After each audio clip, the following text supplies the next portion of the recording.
to our Avants channel. So we have been reading this book called Arnold's Adventure. It's an Easter story, and we thought that since we're close to the end, we would share with you the last of the book. So if you want to read this book, don't listen to the rest of this because that will spoil the ending. But Ammon is living in Jerusalem during the time of the Passover when Jesus comes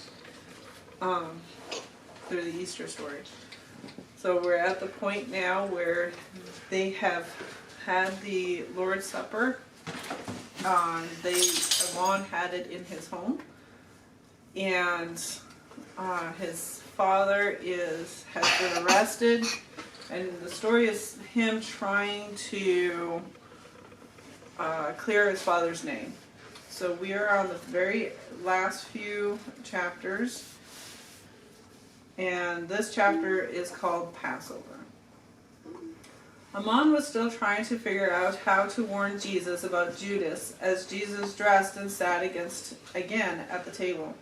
"I tell you the truth," Jesus said, dipping a piece of bread into a bowl of broth made from nuts and figs. "One of you who is sitting here will betray me." The disciples looked shocked and began asking, "Is it I, Lord?" But Jesus said no to each in turn until only Judas Iscariot was left. Judas looked around the table nervously. "Surely it is not I." Jesus looked at Judas with sad eyes. "Yes, it is you," he said. "Go now. What you are about to do quickly." Judas sputtered and fumed for a moment, then stopped as if transformed somehow. Quickly and quietly, with a stony look on his face, he got up from the table and pushed past Ammon, who still sat on the top of the stairs, and was gone. Ammon was stunned that Jesus knew of the betrayal. Looking back at the table, he saw Jesus close his eyes as if in pain. When he opened them, he took the loaf of bread and broke it in two. He raised the bread toward heaven, asking God to bless it, then passed it among the remaining 11 disciples. "Take and eat," he said. "This is my body, given for you. Do this in remembrance of me." The disciples looked at each other in confusion, not understanding the words Jesus spoke. But Ammon had a sick feeling in the stomach as he suspected that Jesus was saying. Next, Jesus took the third of the 4 cups of ceremonial wine, the cup of redemption, held it high and blessed it. Then, too, he passed to the disciples, saying, "Drink from it, all of you. This is my body of the covenant, which is poured out for many of the forgiveness of sins." Jesus paused and looked around the table at his disciples, his friends. "I tell you," he continued. He continued so softly that Ammon could barely hear. "I will not drink of this fruit of the vine from now on until that day when I drink it anew with you in my Father's kingdom." Once again the disciples looked confused, but now Ammon knew for sure. The words had entered his ears and now sat in his heart like a mule refusing to move. The words were clear and their meaning simple. Jesus was going to die. Ammon was so deep in thought about these things that he hardly noticed when Jesus started singing. In the monotone of tradition, Jesus sang, "Give thanks to the Lord, for he is good. His love endures forever." The disciples responded, "Give thanks to God of gods," Jesus sang. His love endures forever. Finally, Ammon realized what was going on. This was the singing of the hymns, the end of the traditional Passover meal. "Give thanks to the Lord of lords." This time Ammon joined in. "His love endures forever." Jesus heard the higher voice join those of the other men. He looked at Ammon and smiled, even as he sang, "To him who alone does great wonders, his love endures forever." Ammon stood to his feet now, swept up in the emotion of the moment, especially since he now knew what lay in Jesus' future. Each cycle of the hymn grew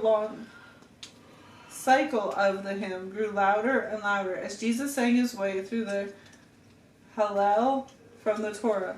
It was not just the singing of the hymn, but praise and worship to God Almighty. And then, on the last line, Jesus paused for a moment. In a voice soft in its reverence, he sang, "Give thanks to the God of heaven." And in equally soft and reverent tones, the disciples and Ammon sang the final, "His love endures forever."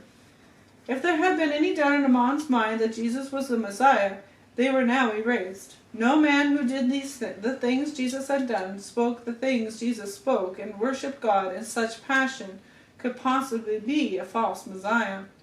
And now I know how God will save my father, Amon thought. I must speak with Jesus and ask for his help. Then he realized that this was exactly what Tamar had been telling him to do for days. The 12 men around the table stood. Amon scampered down the stairs before them, waiting for Jesus to come. Each of the disciples thanked Tabitha, and Bartholomew gave her a long hug. He said something to her which Amon couldn't hear, and he saw his mother nod her head, barely holding back tears. Amon, thank you for allowing us into your home, Bartholomew said. We are going now across the Kidron to Gethsemane. To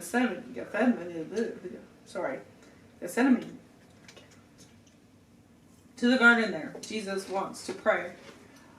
Amon nodded, pointed that the night was not over. He thought that perhaps he could speak to Jesus before he left, but then he saw the look on the Messiah's face. He knew not to bother him. Perhaps in the morning, he thought, but no, that would leave little time to save Amon's father. I'd better follow them tonight, he decided, and speak to Jesus when he is done praying.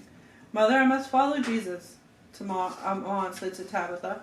I know, she replied. Amon scrunched up his face in confusion, but then continued, we are going to Gethsemane, to the garden there. Would you send Tamar and Benjamin over when they get back? Tabitha smiled. Of course, she said. I would feel better if they were with you.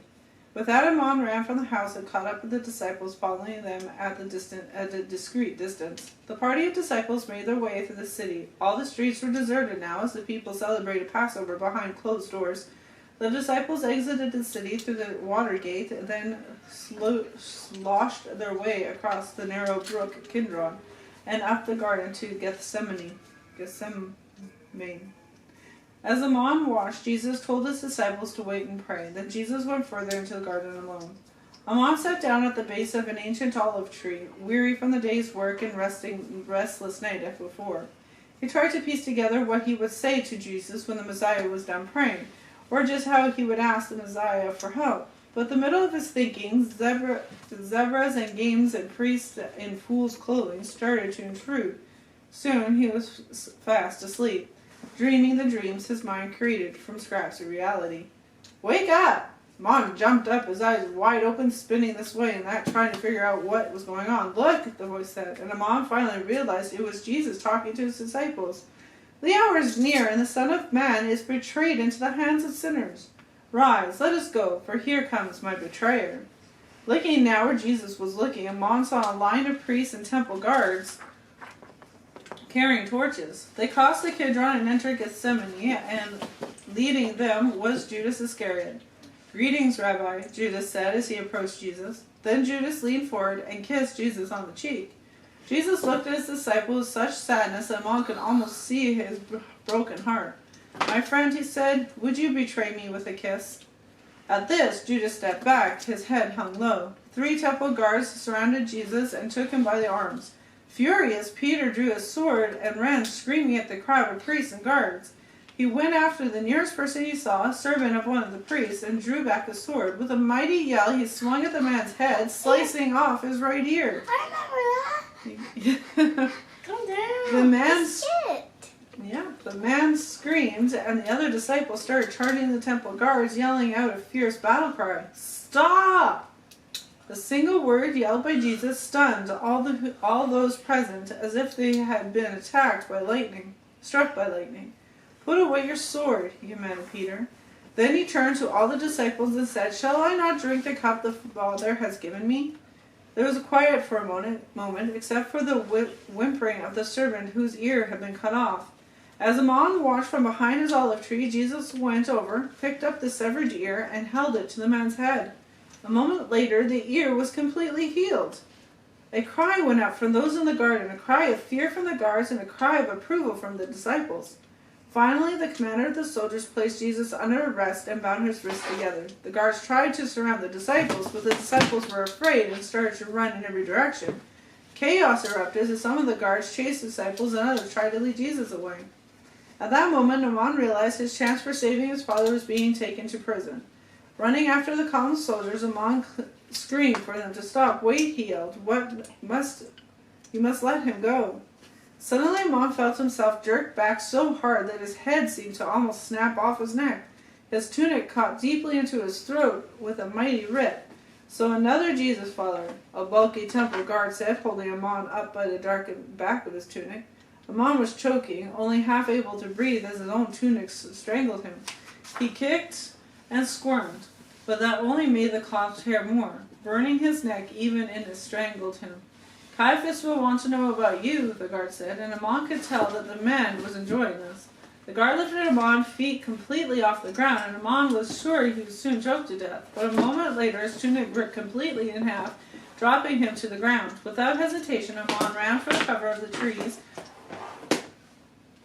wearing only his sandals. The old guard cursed and made... That wasn't nice. I did not push that hard. Come here. Quickly. I tapped him like... Stop. It's on. The old guard cursed and made a pretense of searching for the boy, but soon gave up. Amon watched it from his hiding place as the guard walked back to join the others leaving the garden, carrying Amon's tunic with him. The night air was cold against his skin, and he began to shiver. A short time later, Benjamin and Tamar walked up to the garden path. Benjamin was carrying a torch, and he jumped when he heard a psst from the bushes. "Who's there?" Benjamin shouted. "Who's that?" "It's me," the voice said from the bushes. "Amon." "Amon?" Benjamin said in surprise. "What are you doing in there? Why don't you come out?" "No," Amon yelled with a surprise at his two friends. "Tamar, turn the other way." Tamar was searching the bushes with her eyes, and Benjamin held the torch closer. "Get that torch away," Amon hissed, and Benjamin immediately lowered it. "Tamar, please turn away." Reluctantly, Tamar did as she was asked, though she couldn't understand why. "Benjamin, come back here and give me your outer cloak," Amon said, and again his friend did as he was asked. But Benjamin reached the other side of the bush. He gasped, "Amon, why are you—" Tamar heard a muffled sound and almost turned to see what was happening, but kept her promise not to look. There was some scuffling and whispering, then a few minutes later the two boys came out from behind the bush. "All right," Amon said, "you may turn around." Tamar turned and looked and then burst out laughing. There stood Amon in a cloak he would have outgrown a year before. It only reached his knees. The arms were halfway between his elbows and wrists, and the middle was tied so tight around him that it threatened to pop open at any moment. "Amon, what happened to you?" Tamar laughed. "Did you forget to dress yourself?" Amon was not amused. "No," he said. "I lost my tunic to a temple guard who had captured me." Then he added, "After they arrested Jesus." And suddenly Tamar was no longer laughing.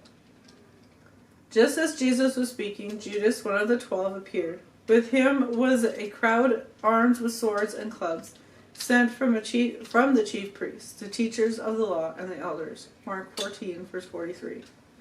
Even after living with Jesus for 3 years, Judas did not understand him. Why do you think that is?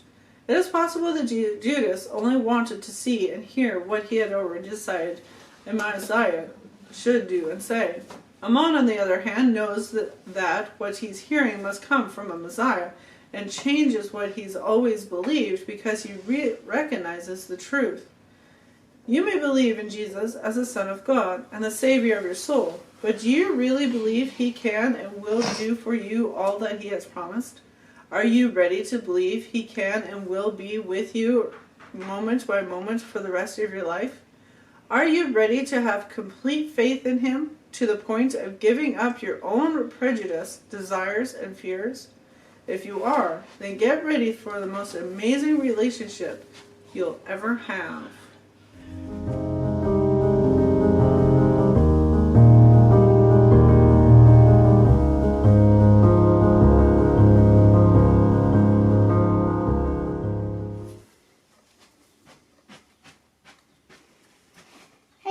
What's wrong? Did something happen at school today? Yeah, kids are teasing me. I want to get back to them. Oh, Bubba, Jesus could have easily made something bad things happen to the guards that were arresting him in the garden that night, but he instead chose to show compassion to them. Let us read a passage from the Bible. Luke 22, 47, 54. And while he was still speaking, behold, a multitude, and he who was called Judas, one of the 12, went before them and drew near to Jesus to kiss him. But Jesus said to him, Judas, are you betraying the Son of Man with a kiss? When those around him saw what was going to happen, they said to him, Lord, shall we strike with the sword? And one of them struck the servant of the high priest and cut off his right ear. But Jesus answered and said, Permit even this. And he touched his ear and healed him. Then Jesus said to the chief priests, captains of the temple, and the elders who had come to him, have you come out as against the robber with swords and clubs? When I was with you daily in the temple, you did not try to seize me. But this is your hour and the power of darkness. Having arrested him, they led him and brought him into the high priest's house. But Peter followed at a distance. You might and find Jesus very simple. Passion. Batches of kids. That's great, Baba. Let's say a prayer. Lord Jesus, help us show compassion to one another even when others tease us wrongly. Amen. Thank you for joining us with this little skit. We hope that you will continue to follow the at-home Easter celebrations through the ACF. We hope that you will join us for the events, the Good Friday and Easter services that will be online on Facebook. You can also check out visitacf.com.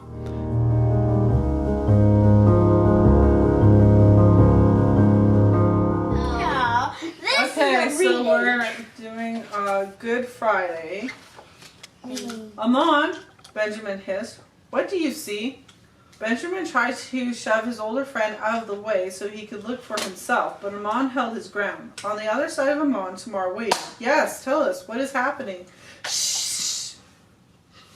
I like how you all jumped. Amon hushed them. I'm trying to listen. Amon turned his attention back to the crack at the corner of the wall and peeked through. They were outside the courtyard of Caiaphas again, trying to find Jesus. Amon didn't dare enter the courtyard for fear that the same guard would be there and recognize him. It was early morning now, but still dark. The sun would not rise for another 2 hours. After they had left the garden, the three friends had gone back to Amon's house so he could change into their own clothes and tell his mother of the evening's events. Then they came to the temple to search for Jesus, but found out that he had been taken to the house of Caiaphas. Many people were gathering inside the courtyard there, including all of the Sanhedrin. Jesus is just standing there, Amon reported in a whisper. The crack in the wall was so narrow that he had to move his head back and forth to see different parts of the courtyard. He's standing on one side of the high priest's throne, and the Sanhedrin is sitting on the other side. Wait, someone is standing up to testify. A man in ragged clothes was now starting to speak. Amon put his ears to the crack in order to hear better what was going on. I saw Jesus drinking human blood and calling on Satan, the man charged. Amon peeked back through the crack, then a different voice began to testify. I heard him tell his disciples to kill the priest so he could take over Israel and Judah. An old woman said a woman with several missing teeth claimed. One by one, a whole series of people, most of them looking like thieves from the prison or beggars from the street, testified against Jesus with such outrageous charges that Amon thought no sane man could possibly believe them. And each of them, Amon was sure, left the court with one of the high priest's stolen coins in his or her palm. As each of the people testified, Gamaliel of Joseph of Arimathea would question them, exposing the testimony as lies. "Let me look," Tamar whispered, and Amon stepped aside. Tamar gasped when she put her eye to the crack. "He looks like he's been beaten." A moment later, she jumped back from the wall. "Peter is in there," she cried. "Perhaps he knows where my father is." Without waiting to discuss it, Tamar ran up the street and turned into the courtyard. Amon jumped back to the wall and put his eyes to the crack. Peter, a disciple of Jesus, was huddled around a fire at the far side of the compound with several guards and servants. Amon watched as Tamar ran up to him. At first, Peter seemed surprised to see Tamar, but then he turned his back and shook his head. Amar couldn't figure out what was going on as Peter kept walking away from Tamar, waving her away with his hands and shaking his head no. Tamar appeared to be pleading with Peter as she pointed at Jesus. "I don't know him," Peter yelled, loud enough that Amon could hear. Tamar looked confused and slowly walked away. Amon continued to watch until he heard Tamar return. He turned to face her, but didn't know what to say. Tamar sat against the wall. She buried her head in her arms and cried. "What's going on?" Benjamin asked. But neither Amon nor Tamar answered. Amon turned back to the scene in the courtyard, just in time to see Gamaliel humiliate the last of the false witnesses. Caiaphas jumped up from his throne, his face as angry red in the torchlight, turned to Jesus and screamed, "I charge you under oath by the living God, tell us if you are the Christ, the Son of God." A hush swept across the courtyard, and Amon pushed his face so tightly against the crack that the brick cut into his skin. He watched as Jesus slowly raised his head, his hair wet with sweat, and could it be blood? Jesus turned his eyes toward Caiaphas, and Amon saw in those eyes a sadness that surprised him, because he could tell Jesus was sad for Caiaphas. Who's Caiaphas again? The high priest. The high priest has stolen money. Yes. Amon held his breath as he waited for Jesus to reply. Finally, Jesus spoke. "Yes, it is as you say," Jesus said. "But I say to all of you," he continued, turning now to all the people in the courtyard and to Peter, "in the future, you will see the Son of Man sitting at the right hand of the Mighty One and coming on the clouds of heaven." There was a moment of stunned silence when Caiaphas tilted his head back and screamed so loudly it literally scared the rats out of the sewer. Amon quickly checked around his feet to make sure none of them were there. Then he turned back to the wall. Caiaphas grabbed the two sides of his outer tunic and ripped it apart in anger. "Do you hear?" he screamed at the Sanhedrin. "He has spoken blasphemy. What more evidence do you need?" The entire courtyard erupted in chaos, with people yelling and arguing and ripping their clothes. "Now what do you think?" Caiaphas yelled at the members of the Sanhedrin, and every one of them except Gamaliel and Joseph yelled to kill him. Amon turned away from the wall and slumped down next to Tamar, too shocked even to cry. Why doesn't he do anything? Something. Oh my goodness. Why doesn't he do something? Amon wondered aloud. If he truly is the Messiah, why doesn't he free himself? At last Benjamin got a turn at the wall. He stood on tiptoes and peered through the crack, watching the chaos on the other side. After a few moments, he turned back to Amon and said, "Uh-oh, I think they're coming." It took Amon a moment to realize that his friend had said, but then it hit him. He jumped to his feet, pulled Tamar to hers, and said, "Come, we must not be seen here." Then turning up the street with Benjamin and Tamar close behind, he said with bitterness, "I guess I'll have to find some other way to save my father." As Amon knocked loudly on the window door of Saul's house behind him, down toward the valley of the cheesemakers, he heard the rooster crow. Glancing to his right, he saw that the sun was just peeking over the top of the Mount of Olives. He knocked again. A muffled voice yelled something from inside the house. Then the door opened, and Saul stood bleary-eyed with his hair pointed every which way. He blinked several times when he said, Amon, what are you doing here in the middle of the night? Amon pushed his way past Saul, not even waiting for an invitation. Tamar and Benjamin followed a little more hesitantly. I must have your help, Amon said, without introduction. Saul closed the door and turned. Your father is to be executed today, he said, guessing the reason for Amon's visit. And you want me to use my Roman citizenship to stop it? Amon looked at Saul, his eyebrows creased in a pleading of desperate man. Will you help, he asked. Saul opened his mouth several times, trying to find the right words. Amon, he said finally, there is nothing I can do. Pilate knows well that I am a citizen, but hates me for the influence I have. But there must be something you could try. You cannot just let them kill my father for something he did not do. Saul shook his head slowly and then stopped. Perhaps one thing, he said, and Amon looked up at his friend in expectation. It is a small thing, but perhaps. What? Amon shouted. Tell me, anything would be better than the nothing I have now. Saul hesitated, and Amon could tell his friend put little faith in what he was about to say. There is a man, he said finally, an old man, a friend of my father's from long ago. Saul paused again, and Amon urged him on. What about him? How can he help? I do not know if he can help at all, Saul said with a sigh. But in my youth he helped to build the temple and the fortress of Antonia. Perhaps, he said, very unsure of himself, perhaps he knows of a way to help your father escape. Amon stared at Saul. That's it? He cried. An old man who wouldn't know anything? I know it is not much, Saul said, pain covering his face, but it is all I have. Tamar spoke for the first time since entering the house. If that is all you have, she said quietly, and more to Amon than to Saul, then that is where we will start. Yes, forgive me, Amon said, trying to wave away his frustration with his hands. I know you would do more if you could. That I truly would. Now give me a moment to dress, and I will take you to my friend. The sun was just rising above the temple when Saul led the other three across the city. He turned up narrow street, then knocked on a door, nondescript door. A moment later, slowly opened, and there stood Redbeard, the old man Amon had met at the pool of Bethsaida. Greetings, Malachi. No, Malchi. Malchi? Malchi. Saul greeted the old man. I brought friends in need of help. May we come in? Malchi looked at Amon, thought for a moment, then said, I do believe your young friend will find my counsel of benefit.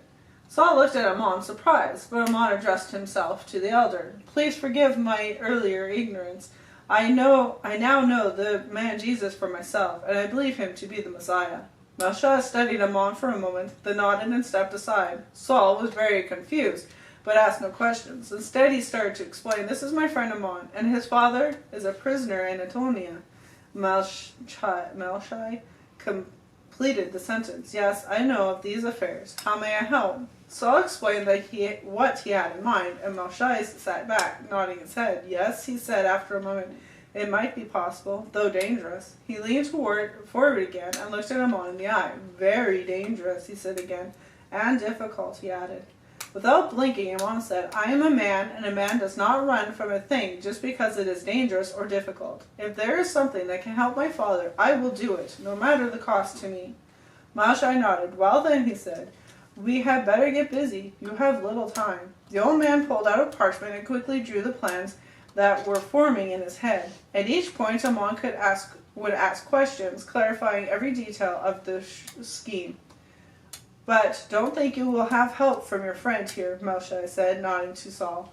He wouldn't make it 10 strides. The passage is much too small. It may even be too tight for you. I will make it, Amon said, though his insides quivered with just a bit. The women of Jerusalem were just opening their shutters and emptying their chamber pots as Saul, Amon, and the two children went first to Amon's house, then where he filled his backpack with tools, and then to the Temple Mount. The pavement stones were slippery from dew and from the moss that grew between them in the shadow of the temple. At last they reached the northwest corner of the Temple Mount. Here the wall that formed the foundation of the temple rose higher than the juniper tree. It would take 20 men standing on each other's shoulders to reach the top. Amon only had to make it half of this distance. The group gathered at the base of the wall, keeping out of sight of the Roman soldiers standing guard at the fortress. around the corner. Very well, Mom, Saul said. It is time for you to go. And me too, Benjamin said indignantly. No, my friend, Amon said. You cannot come with me. This adventure I must take alone. But I want to go, Benjamin insisted. You always do things together. Or we always do things together. Yes, but this time we must not. Amon reached for a kind way to disappoint his friend. Benjamin, I am a man. I must make my own way and my own choices. But the law says you are still a child, and I cannot allow you to go. Benjamin started to pout, as Amon said. Besides, your mother would feed me to her dogs if I allowed you to do this. Benjamin smiled just a bit and said, No, she would feed you to her chickens, he said, and then laughed at his own joke. Amon smiled and turned to Tamar. I would go with you if I could, Tamar said to him. I know, Amon answered, then gave her a hug. Very well then, Saul said. The children and I will stay here and watch the guards until you are safely inside. Amon embraced his friend. Thank you for your help. I will see you tonight with my father. Saul shook his head. No, my young friend. Once you have freed him, you must flee to the hills of Judea. I will bring you food and water at the rock where last we camped, and eventually I will bring your family. But you can never again return to Jerusalem. Both of your lives will be forfeit the moment Caiaphas finds you. Amon gazed sadly at the city, which had been home most of his life.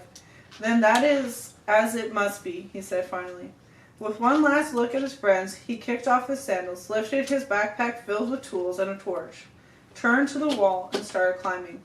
The moss-covered stones were slippery and so perfectly fitted that there was barely a finger hold between them. By working his way up slowly, though, Amon was able to find a toe hold here and a finger hold there. He climbed up into the wind and its wintry grasp around Amon's fingers and toes to ice, making it even more difficult to hold on. Amon had climbed about at the height of 3 men when he heard laughter from the direction of the fortress. He stopped climbing and sucked himself in against the building just as 2 Roman soldiers came around the corner below him. Worried about his friends, but not daring to move even to look, Amon listened intently. Thoughts of the danger they were in screaming through his brain. You, one of the soldiers roared, and Amon wondered if the Romans were talking to him or to Saul. What are you doing here? Forgive us, Amon heard Saul's voice said. We were just looking for mushrooms in the morning dew. Father, I found one, Amon heard Benjamin say. Mother will be so pleased. Yes, son, she will. Amon's heart pounded as he prayed that the Romans would not look up or realize that Saul was far too young to be a father to these children. Move along, he heard the soldier bark. No one is allowed here near the fortress. Oh, I am sorry, Saul said, and Amon could imagine him backing away. I did not realize this was a restricted area. Come, children. Yes, father, Benjamin and Tamar said. Oh, sir, Amon heard Saul cry out. I should have told you immediately. I saw 3 zealots with their swords drawn, not a few moments ago. They went that way. Amon could not see which way Saul was pointing, but from the sound of the soldiers' running feet, he knew it must have been toward Antonia.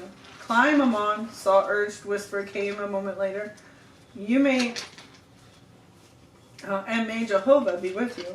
Amon didn't answer, but did as he was told. He continued climbing, even as he heard the footsteps of his friends retreating up the street. A few minutes later, Amon had reached his goal. Halfway up the temple mountain, a place the designers must have thought no one could reach, was the end of a drainage tunnel. Although it was dry now, during the rainy season, water would gush from the tunnel.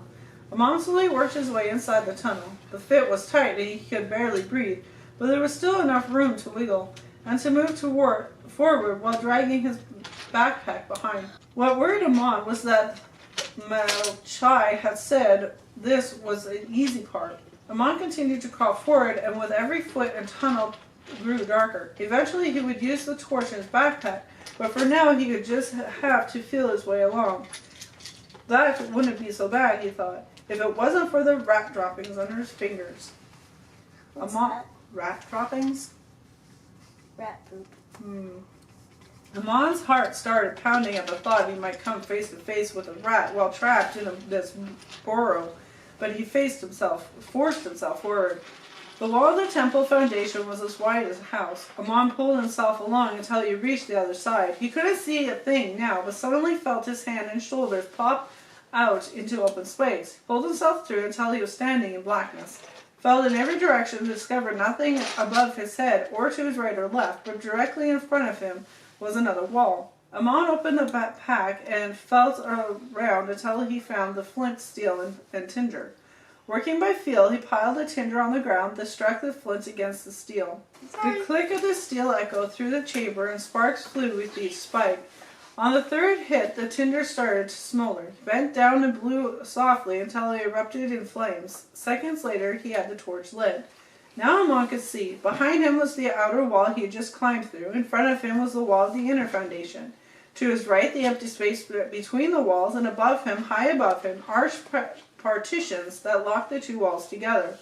To the left were the tops of the huge cisterns, wells under the temple that collected rainwater for drinking and bathing. Amon also noticed that his fingers, toes, knees, and elbows were bloody from the climb on the rocks and crawl from the tunnel. But sometimes a man has to get bloody to do what a man must have to do, he thought. He just ignored the pain and pushed ahead. In this case, ahead meant to his right. There was barely enough room for Amon to walk between the walls, and the space was thick with spider webs. He pushed through with the torch, all the time worrying about rats. Melchi had said to go 30 paces in this direction, and Amon tried his best to count them off now, even as his nose and stomach wanted to rebel at the stink of the rat droppings. At 30 paces, Amon stopped and looked up. He was directly between two of the overhead archways, but couldn't see what he was looking for. With a sigh of resignation, he hoped that Melchi knew what he had spoke. Amon once again started climbing. This time the climb was much more difficult because he had to hold on to the torch as he searched for finger holds and toe holds. It felt like hours to Amon as he climbed straight up, then to his left and right, searching for the opening Melchi said would be there. After a time, Amon started to wonder if the opening existed at all, or if it had been sealed off over the years. When he reached the roof of the space, Amon began to panic. Not only was he exhausted and his fingers slippery with sweat and blood, but there was no opening as Melchi had said. Besides, it was well after sunrise, and the Romans would begin executing people at any time. He might already be too late. Amon swallowed and forced his heart to stop pounding. A man must use his head, he told himself, hanging on the side of the wall in the middle of the smelly canyon of dark. This was easy to say, but hard to do. Think, Amon scolded himself. His toes were starting to ache now, and his fingers too numb. But he closed his eyes and pictured in his head. Melchi would have been a young man when he worked in the temple. Young men like to strut around as if something they do is important. So 30 paces to young Melchi would have been further distance than 30 paces for a 13-year-old. Amon opened his eyes and quickly started climbing to his right. He had to drop down a short distance to get under the next archway, but when he came up on the other side, there it was, a rectangular opening in the inner wall, just as Melchi had described. Now the only question was, how was Amon ever going to fit through that hole? His torch was beginning to fade, and Amon knew that he must hurry. He pushed it through the hole to lead the way, then stuck his head inside. His shoulders hit either side of the wall and stopped him from going further, but by twisting and bending and scrunching, he forced his way in, pulling his backpack with his toes. Now his mind started inventing things for him to be afraid of, and once again Amon started to panic. What if I get stuck in here, he wondered, as the walls of the tunnel squeezed like a fist. What if there's an earthquake and I'm trapped in here? What if the rats... Stop it, Amon, he silently yelled at himself. Just keep going and trust in Jehovah. And so he forced his mind to think only of the path ahead, and in what seemed like a very short time, his head popped out into the open chamber. Quickly, Amon pulled himself through an opening and stood up. Now he was in the proper tunnel, part of the drainage system to collect rainwater in the cisterns below. At this time of year, though, the tunnels were dry. Knowing he might already be out of time, Amon turned to his left toward Antonio and ran on tiptoe down the tunnel. Every once in a while he would pass an opening the size of a fist in the ceiling. Those must be drain water from the surface of the temple courts, Amon decided. Light and fresh air passed through these drain holes, such that he also didn't need his torch. It was while moving under one of these vents that Amon thought he heard a crowd yelling, "Crucify him." It must be my mind playing tricks on me, Amon thought. Just as he was thinking this, Amon reached the corner of the tunnel where it turned to the right. He followed it around the courts to 20 paces, adding 4 more for Melchi's youthful strides, and there was a shaft Melchi had promised. The shaft was on the outside northern wall of the temple mount. The wall it shared with the fortress of Antonia.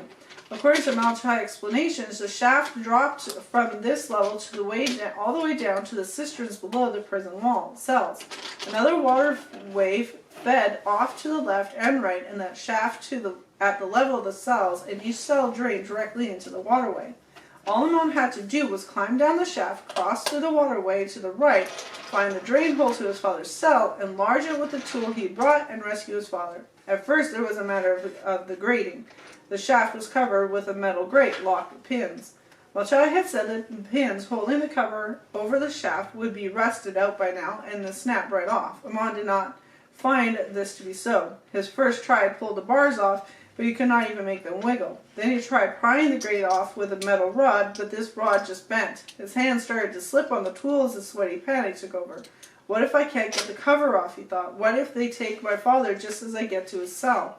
Amon took a hammer and chisel out of his pack and lightly tapped on one of the pins. The sound bounced back and forth along the tunnel, so loud that Amon was sure that it would wake Pilate from the sound sleep on the other side of the city. But the pin didn't break. He hit again and again, harder and harder each time, but the steel lock was barely dented. For hours, it seemed, Amon cut away at the pin. After a while, he quit worrying about the sound. Finally, heaving great breaths, and covered with sweat, he felt the pin snap. Amon sat back, his arms throbbing with the hard work. That was one, he thought. 3 more to go. Hours later, Amon cut through the last of the 4 pins, holding the grate in place. He fell backward, exhausted, every muscle in his body burning with pain. He closed his eyes and knew he could go no further. He had no more strength. He was finished. But then images of the Father being crucified once again marched across Amon's mind. So he pushed himself to his knees and threw aside the grate, and almost forgetting his tools, dove into the shaft. He found the rats. Though he had to hold his torch overhead in order to squeeze down the shaft, Amon could hear the rats below him. Thousands of them, it seemed like squeaking echoes off the walls. Amon froze in place for several moments, the terror in his mind overtaking the desperation of his heart.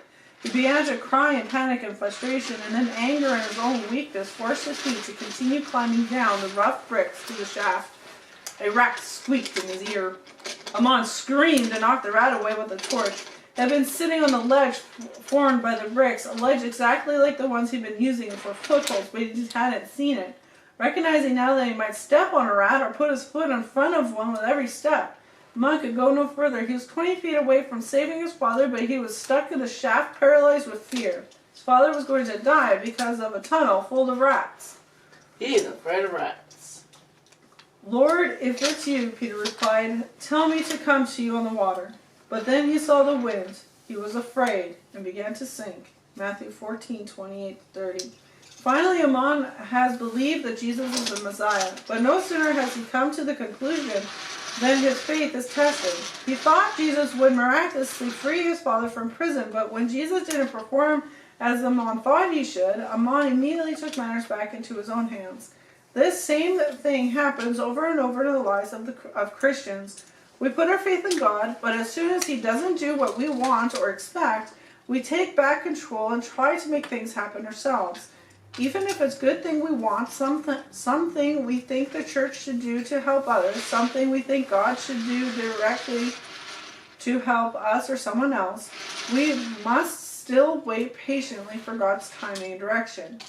Finally, Amon has believed that Jesus is the Messiah, but he still doesn't have faith that God is more powerful than evil. Do you?